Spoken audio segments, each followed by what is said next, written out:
बोलिए। सुमन जी, शुरू करिए।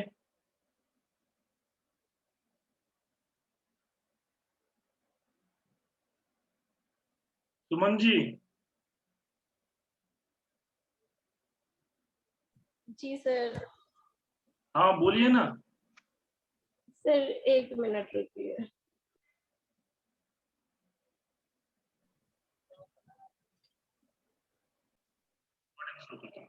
देखिए, 8 से 10 यहाँ पे टाइमिंग लिखी हुई है, जो कि आपके संस्कृत साहित्य के प्रमुख कवियों का परिचय होगा पहले दिन। इसमें प्रमुख कवि जैसे कालिदास, भास, भारवी, भवभूति, फिर उसके बाद में आपका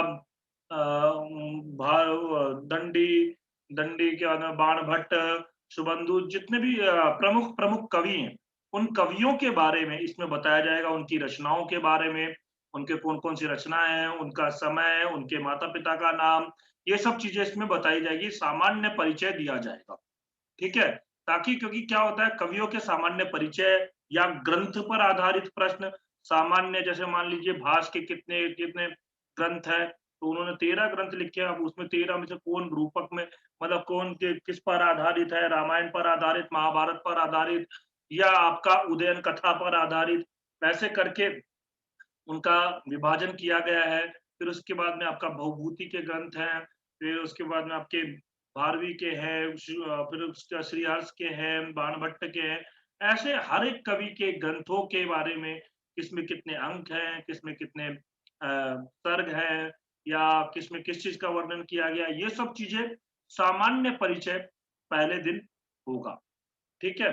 क्योंकि अभी तक हम लोग व्याकरण पढ़ रहे थे, व्याकरण कैसा होता है, व्याकरण हम पढ़ते-पढ़ते व्याकरण में बोर होने लग जाते हैं। तो इसीलिए मैंने पहले पहले दिन साहित्य रखा है।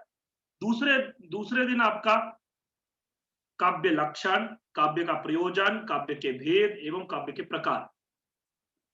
ठीक है? इसमें आपके काव्य के लक्षण जैसे आज के पेपर में रिकॉर्ड हो गया, डीएसएसबी वाले मुझे लग रहा था ये हमारे पीजीटी वाले ने पूछा नहीं, तो आप लोगों में भी नहीं पूछेगा, लेकिन उन्होंने पूछा।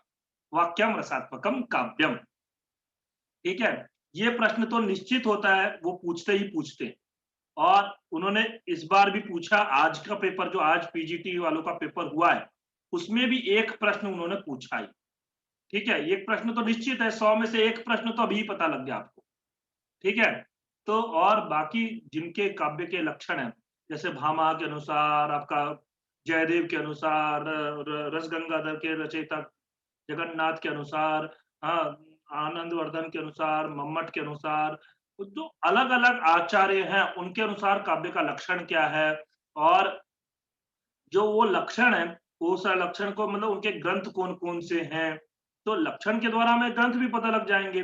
तो ये चीज़ें हमें उसमें हो जाएगा। दूसरा प्रयोजन, प्रयोजन के अंदर में हमारे मुख्यतया मम्मट का प्रयोजन होता है, फिर उसके बाद में आपका भामा का प्रयोजन है और भी अग्नि पुराण के अंदर प्रयोजन बताए गए हैं, विष्णु पुराण के अंदर प्रयोजन बताए गए हैं, आपके साहित्य दर्पण है, हर एक ग्रंथ के अंदर में प्रयोजन तो बताया ही जाता है।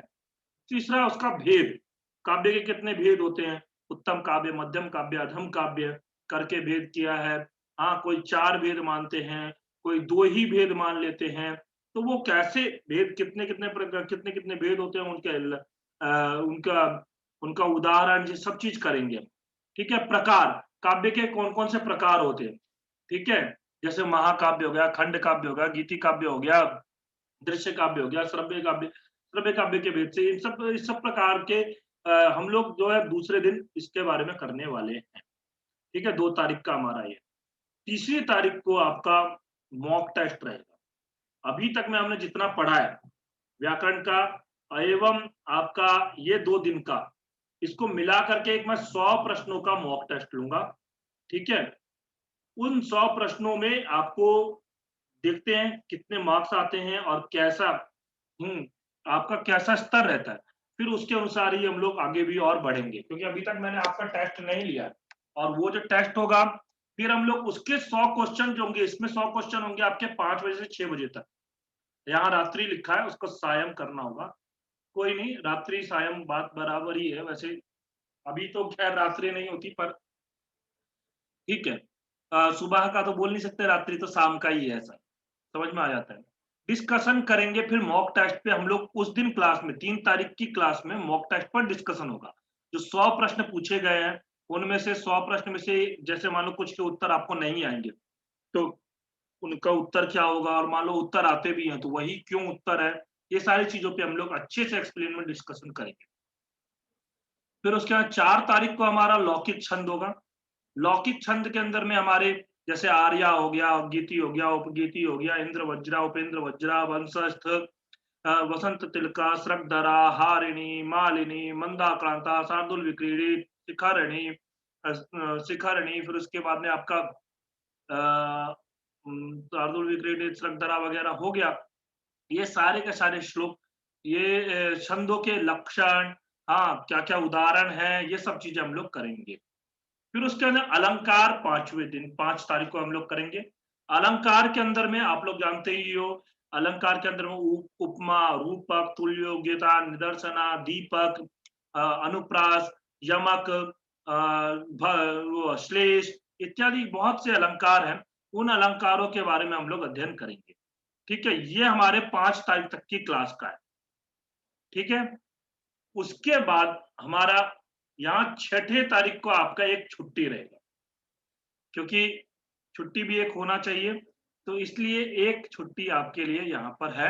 उस दिन आप लोग अपना रिवीजन करिए, हाँ, अपने अध्ययन को और स्ट्रॉन्ग करिए, जो भी चीज़ पढ़ना है पढ़िए घर पे, और आपका उससे आप नए तरीके से फिर हम लोग इसके बाद हम लोग 7 तारीख से व्याकरण पढ़ना शुरू करेंगे। व्याकरण के अंदर में सबसे पहले दिन हम लोग शब्द रूपाभ्यास करेंगे, दूसरे दिन भी शब्द रूपाभ्यास करेंगे। यानी कि 2 दिन हम लोग शब्द रूप का अभ्यास करेंगे।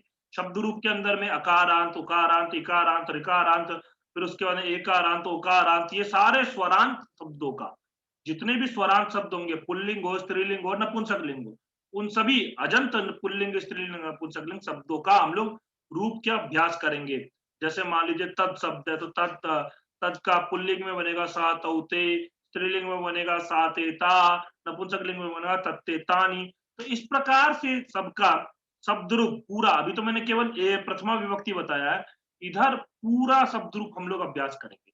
उसमें हलंत शब्द रूप भी है, तो ये शब्द रूप पर अभ्यास का मतलब क्या है, आप लोग भी शब्द रूप को याद करोगे, मेरे सामने याद करोगे, मैं याद करवाऊंगा, और आपको बिल्कुल कहीं भी कोई भी परेशानी नहीं होने दी। ठीक है? ये चीज है 7 तारीख और 8 तारीख वाला, ये 2 दिन ये रहेगा। फिर 9 तारीख को, अच्छा 1 मिनट रुकिए, 1 मिनट। धातु परिचय, धातु परिचय के अंदर में इसमें धातु परिचय का कैसा है, आपका धातु से हम क्या करते हैं, जैसे 10 गण में है, तो 10 गणों के मतलब जो आपके कौन-कौन से धातु होते हैं, किस-किस गण के अंदर, क्या-क्या?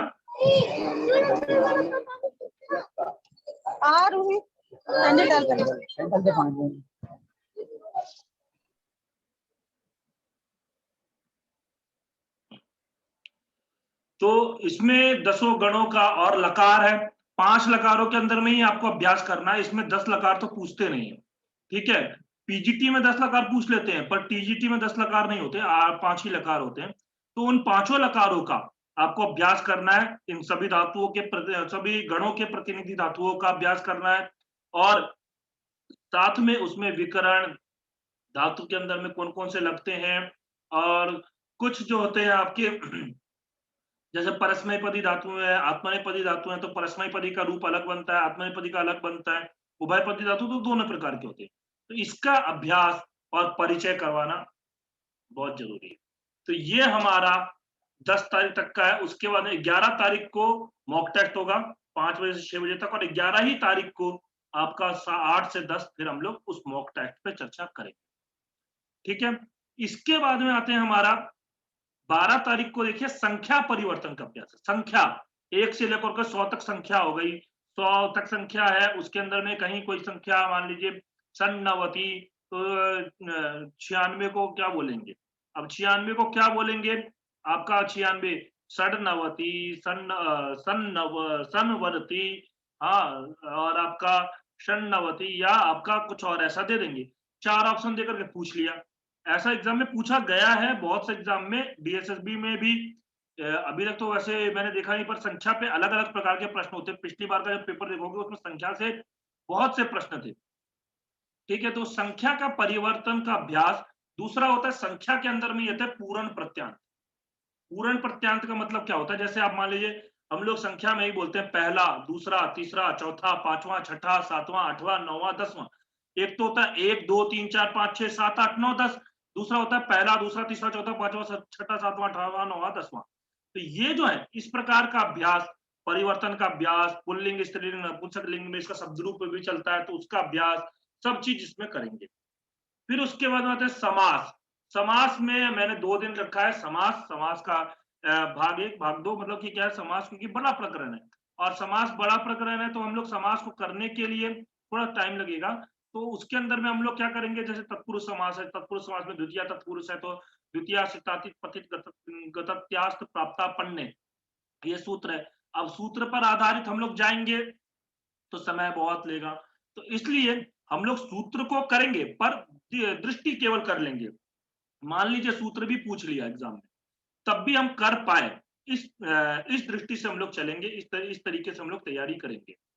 और समास के बाद में आता है विभक्ति और एवं कारक। विभक्ति एवं कारक का मतलब क्या है? जैसे सह के योग में कौन सी विभक्ति होती है, विना के योग में कौन सी विभक्ति होती है, ऋते के योग में कौन सी विभक्ति होती है, हा के योग में कौन सी विभक्ति होती है, दिक के योग में कौन सी विभक्ति होती है, या आपका कुछ भी है, उस उपपद विभक्तियां हैं, बहुत प्रकार के आपके विभक्तियों पे प्रश्न बन सकते हैं और बनते भी हैं, देखे भी गए हैं। तो उनके ऊपर में प्रश्न। एवं कारक, कारक का मतलब क्या है? वहां पे कारक जो है वो आपके 6 माने जाते हैं, तो इसीलिए कारक थोड़ा सा अलग हो जाता है। तो कारक के सूत्र, हाँ, जैसे अभी पीजीटी के अंदर में सुदाम छेड़निधि मथनाति प्रश्न पूछ लिया, तो वही चीज आपके में भी पूछा जा सकता है, क्योंकि वो ज्यादा लेवल नहीं है। इस प्रकार का आपका प्रश्न हो सकता है। तो ये हो गया विभक्ति एवं कारक का। फिर मॉक टेस्ट 100 क्वेश्चन का, और फिर उसके ऊपर डिस्कशन वही 16 तारीख को होगा। तो ये आपका 16 तारीख तक का मैंने पूरा टाइम टेबल आपको भेज दिया है।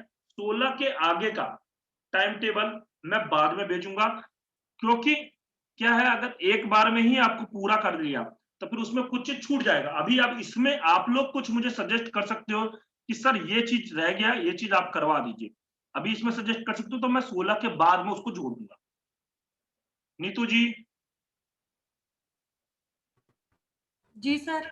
हाँ बोलिए, आपने पेपर देखे हुए हैं ना पुराने? आपने तो दिया भी हुआ है। तो सर मैंने तो काफी टाइम पहले दिया था, अब तो याद भी नहीं है सर अभी इतना। अच्छा, याद नहीं है? तो कुछ और ऐसा लगता है आपको कि ये कुछ दिया था सर, 14 में दिया था वो भी शायद। इसमें?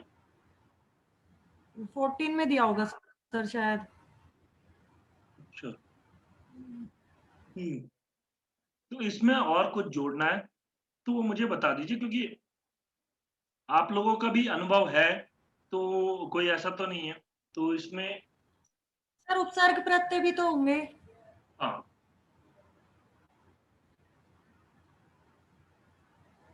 देखिए मैं एक बात बताऊं, दर्शन और वैदिक, वैदिक साहित्य एवं दर्शन, इस पे प्रश्न टीजीटी में नहीं होता, नहीं होता है। परंतु क्या है, हम लोग अपनी तरफ से उसको दर्शन और आपका वैदिक साहित्य, इसको भी करके चलेंगे। सामान्य परिचय तो कर ही लेंगे, ताकि एक ऐसा हो जाए कि सामान्य परिचय में गलतियां ना हो। हाँ, बाकी जैसे आप मान लीजिए षड आस्तिक दर्शन है और 3 नास्तिक दर्शन है। अब उसके अंदर में बौद्ध दर्शन है, बौद्ध दर्शन के अंदर में पूछ लिया जाए आपसे बौद्ध दर्शन का प्रमुख सिद्धांत क्या है? अब प्रमुख सिद्धांत क्या है, या ऐसा पूछ लिया जाए प्रतीत्य समुत्पादवाद किसका है? अब ये आपका बता सकते हो प्रतीत्य समुत्पादवाद किसका है?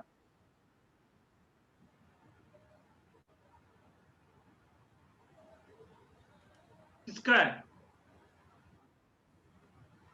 नहीं पता सर। नहीं पता। तो इस प्रकार के प्रश्न भी गलत ना हो, क्योंकि ये सरल प्रश्न है। ठीक है, तो और ये सरल प्रश्न है, तो उसके लिए एक या 2 क्लास हम लोग दर्शन का और वैदिक साहित्य का भी ले लें। ठीक है, तो उसके लिए मैंने अभी 16 तारीख के बाद का डेट रखा है।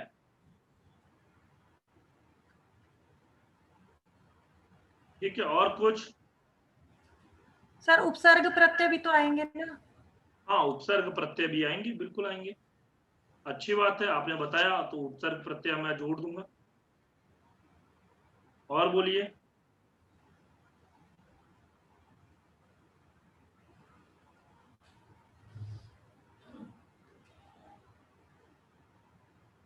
और सुमन जी। सर नाटक नाटक सर सुक्तियाँ, सर ये पहले में ही हमारा सारा कवि परिचय वगैरह है, इसमें सुक्तियाँ कवर हो जाएंगी क्योंकि पीछे पेपर में सुक्तियाँ पूछी गई थी। हाँ बिल्कुल सही है, इसमें सूक्तियां उतनी कवर नहीं हो। ठीक सर है, शक्तियां तो तो जब उसको पढ़ाएंगे हम पढ़ेंगे उनके साथ ही हो जाएंगी। नहीं नहीं नहीं नहीं, सूक्तियां जो एक होती दिन में हैं नहीं हो, 2 घंटे में नहीं हो पाएंगी, या तो नहीं हम हो कवियों का पाएगी। परिचय ही कर पाएंगे, बिल्कुल उनकी बिल्कुल। रचनाओं के बारे में ये सारी कर पाएंगे। सुक्तियाँ तो मुझे नहीं लगता हो पाएंगी। हाँ, जैसे किसी से रिलेटेड कोई प्रसिद्ध सूक्तियां हैं तो वो तो हो जाएगी, पर बहुत सारी सूक्तियां ऐसी हैं जो एग्जाम में पूछने के लिए लायक होती हैं और वो इस समय में नहीं हो पाएगा। तो इस सूक्तियों के लिए अलग क्लास, एक दिन का पूरा लेना पड़ेगा इसको, तो वो करेंगे। और बोलिए। सर उपसर्ग। नाटक के बारे में भी आएगा। नाटक के बारे में बिल्कुल आएगा, आएगा क्यों नहीं आएगा। नाटक, ऐसा नाटक के बारे में क्या लिखना है? नाटक 3 टॉपिक हो गया।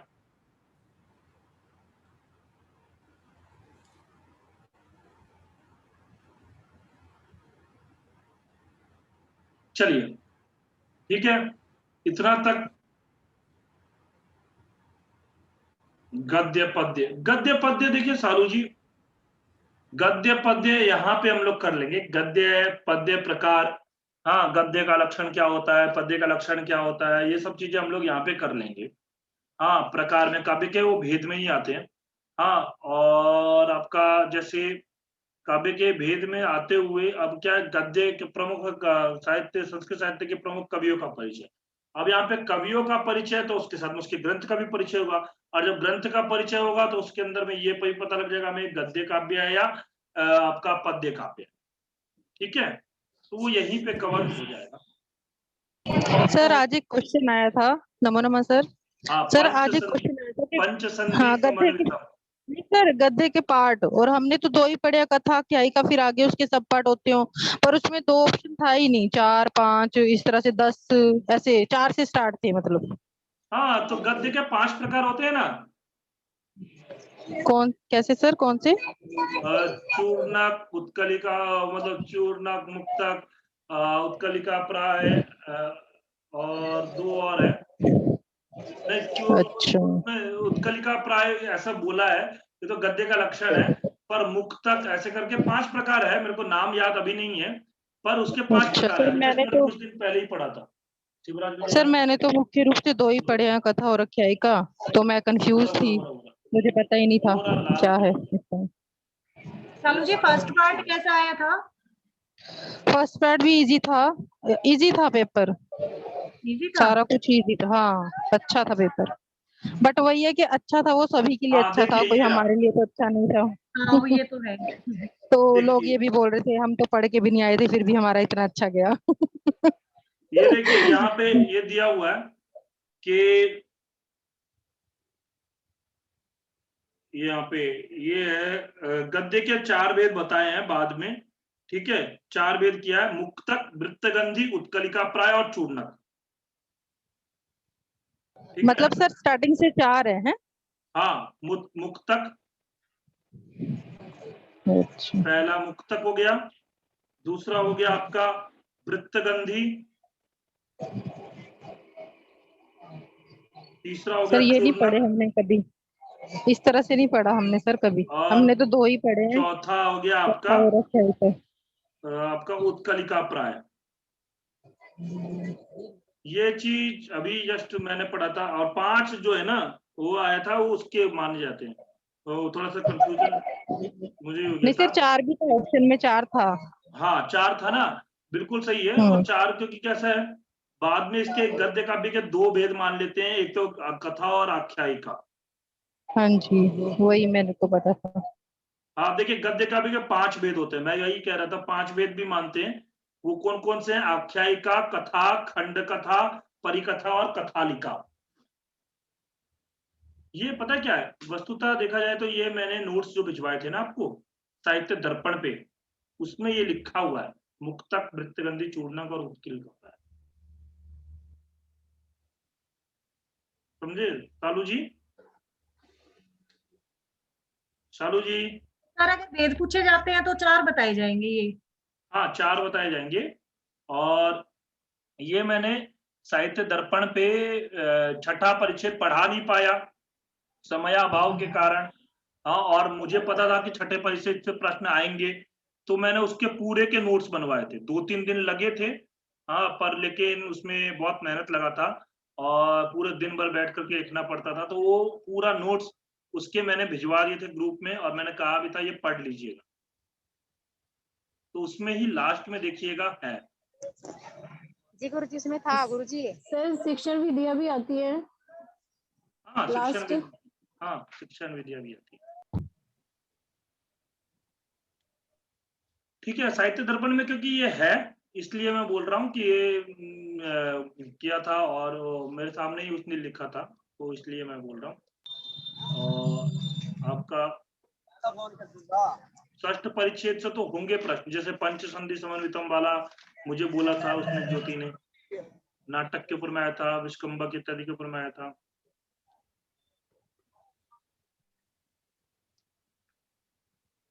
सर जो ये झलाम जशो अंते सूत्र है सर, एक बार इसके बारे में बता दीजिए।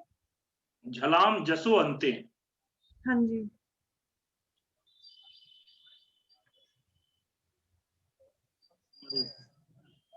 नहीं ठीक है, मेहनत तो देखिए करना तो मेरा कर्तव्य था और हुआ आप लोगों में से बस सिलेक्शन हो जाए। और मैं तो ये अब ये चाहता हूँ कि दोनों लोगों का सिलेक्शन हो जाए। पहले तो मेरा ये एक था और लेकिन क्या है कि अगर दोनों सिलेक्शन हो जाता है तो फिर तो बढ़िया हो जाएगा, मस्त। हाँ, मतलब मैं भी कह सकता हूँ एक कि आप लोग पढ़े और सेलेक्ट हुए तो बहुत अच्छा लगेगा मुझे भी। और बाकी ये है एक तो होगा, इतना तो मुझे विश्वास है। ठीक है, तो और झलाम जसवंत सूत्र पूछ रहे थे ना आप? जी सर। देखिए, झलाम जसवंते ये क्या है आपको समझ में आ रहा होगा? झल प्रत्यय बनाओ, झ भ ध ढ ध ज ज ब ग ड द ख फ छ ड़ द ठ कप चटत चटत ट ट त क कप ख श श ग स ह। त और ह। ये झल प्रत्यार हो गया। जस जी। जस जस प्रत्यार बनाओ, ज ब ज ब द ग ड द द। ठीक है, और कहां पर ये अंते, अंत में यदि झल हो तो उनके जगह पर में क्या आदेश हो जाए? जस आदेश हो जाए। ठीक है, ठीक है। उदाहरण लिया जैसे वाक ईशा। ठीक है, वाक ईशा। अब यहां पर देखिए झल प्रत्यार में आता है ये क, ये रहा। इस क की जगह पर में क्या आदेश हो जाए? क्योंकि अंत में है, शब्द के अंत में है ना, तो इसके जगह पर में क्या आदेश हो जाए आपका? ज ब ग ड द आदेश हो जाए। अब इन पांचों में से कौन सा आदेश होगा? तो क का उच्चारण स्थान क्या होता है? कंठ। कंठ। ज का उच्चारण स्थान क्या होता है? कंठ सिचुएशन तालु। तालु। ब का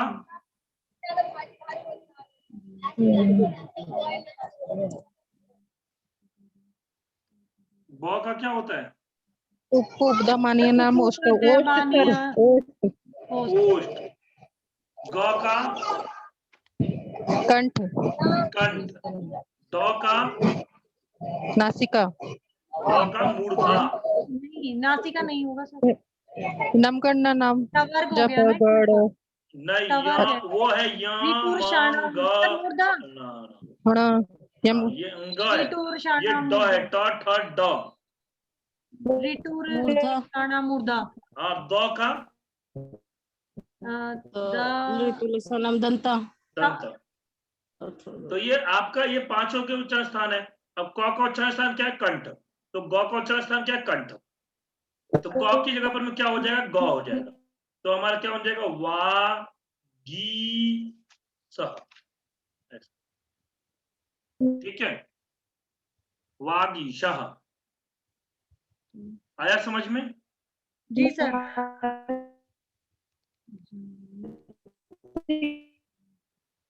ठीक है। अब यदि देखिए कैसा है, आप लोगों ने सुक्तियां वगैरह बताई, बहुत बढ़िया। अब मैं आपसे एक सजेस्ट करूंगा कि बुक्स को लेकर के सजेस्ट कर लेते हैं। थोड़ा सा बुक्स का लिस्ट मैं नहीं बनाया हूं, पर अभी मैं आपको बुक यहाँ पर थोड़ा सा बता देता हूँ। सबसे पहले तो आप लोग जो मैं नोट्स भेजता रहूंगा उसको पढ़ते रहिएगा, ठीक है?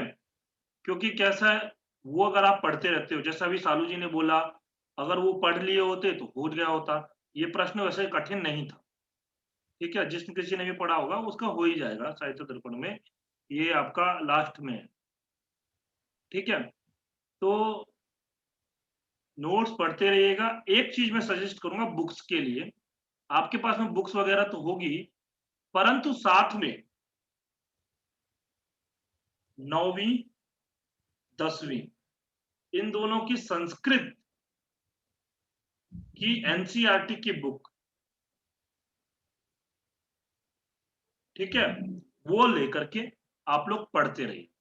मैं भी करवाऊंगा, जैसे ही 16 तारीख बीतेगा, 16 तारीख तक तो मैं तुम्हें ये करवा रहा हूं, उसके बाद मैं एनसीईआरटी बुक्स भी करवाऊंगा मैं, क्योंकि ऐसा है आपको। और साथ में ये 9वीं 10वीं के बाद में 11वीं और 12वीं का भी, उसका भी संस्कृत एनसीईआरटी का, क्योंकि हम लोग क्या सोचते हैं पता है क्या, मैं आपको सच बता रहा हूं, आप कभी भी, आप लोग टीचर हो, आप लोगों में से बहुत से लोग टीचर हो और जानते ही हो कि जो एनसीईआरटी की बुक्स होती हैं उसके अंदर में कुछ पाठ ऐसे होते हैं जैसे सुभाषितानी, हाँ सुभाषितम है ना पाठ। तो उस पाठ के अंदर में आप देखोगे कि अलग अलग प्रकार की सूक्तियां हैं, अलग अलग जगहों से लेकर के वो सूक्तियां उस पाठ में है। अब ये डीएसएसबी का जो पेपर बनता है, वो लोग क्या करते हैं, एनसीईआरटी की बुक लेकर के उसमें से सूक्तियां पूछते हैं। बहुत से लोग क्या होते हैं, वो कंफ्यूज रहते हैं कि कहां से ये प्रश्न पूछ लिया, प्रतिमा नाटकम से पूछा है, अब तो प्रतिमा नाटकम पढ़ना पड़ेगा क्या? अब तो प्रतिमा नाटकम पढ़ोगे तो फिर पता चलेगी क्या है, उसमें ही समय चलेगी। समझ रहे हो बात? हमें वहां जाना है, उसको वो चीज पढ़ोगे। कुछ लोग सजेस्ट कर देते हैं अभिज्ञान शाकुंतलम से तो चलो वो तो पढ़ना ही है, पर इसके अलावा जैसे प्रतिमा नाटकम हो गया, वेणी संगारम हो गया, और आपका मनुस्मृति हो गया। अब वो मनुस्मृति पूरा पढ़ने लग जाएंगे तो उसमें कितने सारे सूक्तियां, कितने सारे वो है। इसके लिए हमें क्या करना होगा, एनसीईआरटी की जो बुक है 9th 10th और 11th 12th, ये 2 क्लास की बुक्स, ये 4 क्लास की बुक्स आप लोगों के